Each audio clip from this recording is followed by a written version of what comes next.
Guys, sa Book of Exodus, binabanggit ang ating Panginoong si Yahweh kay Moises ang araw ng pagsimba natin sa Kanya. Wala siyang sinabi ng eksaktong pangalan ng araw, pero napakalinaw po sa scripture ng pagkakabiling niya kay Moises na sa tuwing sasapit ang ikapitong araw, ito po ay ilaan natin sa Kanya para siya isambahin natin. At napakalinaw din po na binibili ng Diyos na sino man ang magtatrabaho sa ikapitong araw ay Kanyang papatayin. Sa Exodus chapter 35 verse 1 hanggang 3, ito po yung sinabi ng ating Diyos.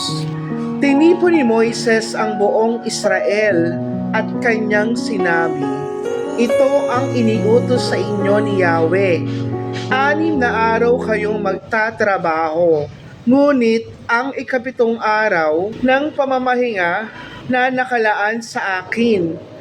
Papatayin ko ang sino mang magtrabaho sa araw na iyon.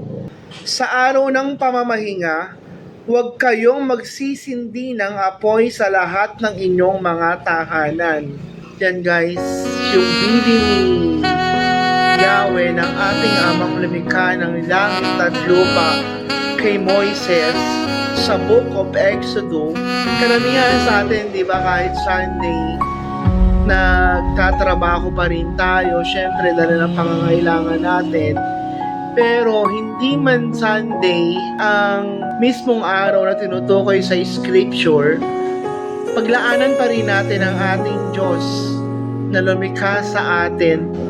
Kaya guys, piliin nating mabuti ang Diyos palagi kung gusto rin natin na piliin na tayo at hindi na ikahiya ang buhay natin.